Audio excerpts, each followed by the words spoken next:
हरे कृष्णा। क्योंकि ये मेरा पहला व्लॉग है इसलिए मैं आपको ये बताना चाहूँगा कि माला पे जप कैसे करें। अगर आप पहली बार नाम जप करना चाहते हैं तो मैं आपको बता देना चाहता हूँ कि माला पे नाम जप कैसे करें। वैसे तो आप तुलसी माला पे जप करें तो बेटर है, लेकिन उसके लिए कुछ रूल्स और कुछ पवित्रता की आवश्यकता होती है। तुलसी माला ना हो तो नीम या चंदन की माला पे भी आप भगवान श्री कृष्ण या भगवान श्री विष्णु का नाम जप कर सकते हो। जैसे ये माला है, इस पे 108 मोती होते हैं, प्लस एक सिमेरू, प्लस एक लास्ट में बड़ा मोती होता है जो इन पूरी मालाओं को जोड़ता है। हम प्रत्येक मोती पर एक महामंत्र बोलेंगे। जैसे कि ये एक मोती है और ये हमें ये फिंगर इसको टच नहीं करनी है। क्यों नहीं करनी है? क्योंकि ये इससे हम दूसरों में दोष देखते हैं, दोषारोपण करते हैं, जैसे कि ये वो ऐसे। तो इस तरह इस फिंगर का हमें यूज़ नहीं करना चाहिए।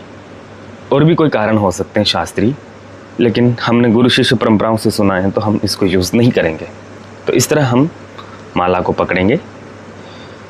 ये बीड बैग हमने इसलिए रखा ताकि माला लंबी होने के कारण यदि हम बैठ के जप करते हैं तो धरती पे स्पर्श करता है या अपवित्र अवस्था में अपवित्र जगह पे स्पर्श ना करें, इसलिए हमने ये बीड बैग रखा है। तो ऐसे करेंगे, हरे कृष्ण कृष्ण कृष्ण हरे हरे, हरे राम राम राम हरे हरे, हरे कृष्ण कृष्ण कृष्ण हरे हरे, हरे राम राम राम हरे हरे, हरे कृष्ण कृष्ण कृष्ण हरे हरे, हरे राम राम राम हरे हरे। इस प्रकार पूरी एक राउंड होने के बाद हम यहाँ पर पहुँचेंगे। यहाँ पर पहुँचने के बाद हमें इस मोती को, बड़े मोती जो कि लास्ट में एक बड़ा मोती होता है, इसको पार नहीं करना है, क्रॉस नहीं करना है। हमें वहीं से वापस रिटर्न घूम के वापस यहाँ तक आना है, फिर वापस ऐसे जाके फिर वापस ऐसे आना है। इसको पार नहीं करना है। और यहाँ पर पहुँचने के बाद हमें एक मंत्र बोलना है, जय श्री कृष्ण चैतन्य प्रभु नित्यानंद श्री अद्वैत गदाधर शिवासादि गौर भक्तवृंद। पूरी माला पे 108 महामंत्र बोल के हम एक माला कंप्लीट कर सकते हैं, जिसमें 1728 नाम कुछ होते हैं भगवान के। तो इस तरह हम जप करेंगे। अभी हम जप करेंगे, आप चाहे तो मेरे साथ भी जप कर सकते हैं।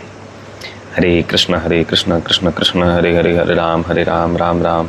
मैं आपको जप के कुछ और टिप्स दे सकता हूँ। जैसे कि हमें कहीं पर भी नहीं बैठना है। जहाँ पर भी हम बैठे, सुबह की बात कर रहा हूँ, दिन भर में आप कहीं पर भी जप कर सकते हो, कैसे भी कर सकते हो, लेकिन स्पेशली जब हम अर्ली मॉर्निंग ब्रह्म मुहूर्त में जप करते हैं तब हमें कुछ चीज़ें ऐसी कर सकते हैं जो हमारे लिए हेल्पफुल हो। वैसे तो कोई रूल्स नहीं है, फिर भी कुछ ऐसी चीज़ें जो हमें अपने माइंड को कंट्रोल करने के लिए हेल्पफुल हो। जैसे कि कोई आसन बिछाना, बिना आसन बिछाए हमें जप नहीं करना चाहिए। एकदम कंफर्टेबल कपड़े पहने ताकि हमारे पैर सुन्न ना हो, बैठने में दिक्कत ना हो। एकदम कमर सीधी रखें, ऐसे बैठ के जप नहीं करना चाहिए।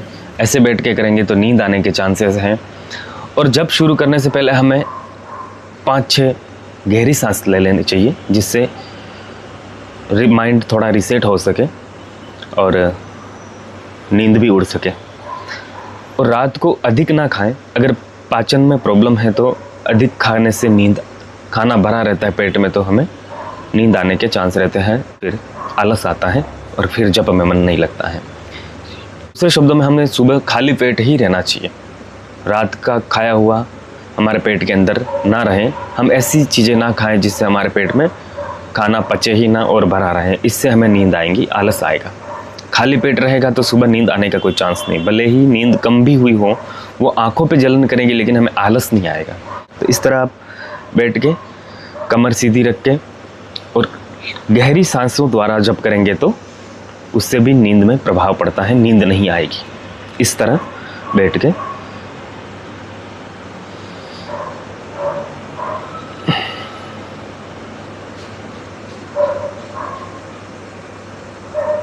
ऐसे 5-6 गहरी सांस लेने से मन थोड़ा रिसेट होता है और स्थिर होने के चांस बढ़ते हैं। तो ऐसे शुरू कर सकते हैं। हरे कृष्ण कृष्ण कृष्ण हरे हरे, हरे राम राम राम हरे हरे, हरे कृष्ण कृष्ण कृष्ण हरे हरे, हरे राम राम राम हरे हरे। ध्यान रहे कि हमें नाम जप करने में जल्दबाजी भी नहीं करनी चाहिए और ना ही इतने धीरे करना चाहिए जिससे हमारा ध्यान ही भटक जाए। हम बहुत जल्दबाजी करेंगे तो नाम को शुद्ध रूप में या सही रूप में या पूरा नाम नहीं ले पाएंगे, बीच में से छूट जाएगा या हमारा ध्यान कहीं और चला जाएगा। और यदि हम धीरे से जप करते हैं फिर भी हमारा ध्यान भटक जाता है, हम किसी और विचार में खो जाते हैं। हमें एक समान स्तर पर जप करना चाहिए, जैसे कि हरे कृष्णा कृष्णा कृष्णा हरे हरे, हरे राम राम राम हरे हरे। तो इस तरह आप जप करें। जप करते समय यदि कोई विचार हमारे अंदर प्रवेश कर रहा है तो 1-2 सेकंड के अंदर ही उसको काट दें, अन्यथा उस विचार में हम बह जाएंगे, 2-3 मिनट बह जाएंगे। माला पे भले ही हाथ चल रहा हो और मुंह से नाम की ध्वनि निकल रही हो, लेकिन हमारा मन किसी विचार में जा रहा है तो उसका उतना लाभ नहीं मिलेगा। मन को कंट्रोल करने के लिए ही हम जप कर रहे हैं, तो फिर उस मन को क्यों छूट दें? तो हमें उस मन पर ध्यान देना है। और जब हम जप करते हैं तो वह ध्वनि हमें सुननी है। उस ध्वनि को हम सुनते हैं तो उसका प्रभाव जल्दी पड़ता है और वहीं पर हमारा ध्यान केंद्रित होना चाहिए। अगर उस ध्वनि को हम नहीं सुनेंगे तो हमारा मन कहीं और जाएगा। हालांकि जप करते समय हर 1-2 मिनट के अंदर अंदर ऐसे 10-20 विचार आ सकते हैं। इन सारे विचारों को काटते हुए हमें आगे बढ़ना है। चिंता ना करें, विचार आना स्वाभाविक है, तो घबराएं नहीं। ये ना सोचे कि विचार आ रहे, मेरा मन कंट्रोल नहीं हो रहा है, इससे फ्रस्ट्रेशन नहीं होना चाहिए। तो विचार तो आएंगे, बस उन विचारों को हम काटते जाएं। धीरे धीरे एक दिन ऐसा आएगा हमारा मन पूर्ण रूप से भगवान के नाम में लग जाए और फिर हम प्रसन्न हो जाएंगे और हम बन जाएंगे प्रसन्न आत्मा। हरे कृष्ण।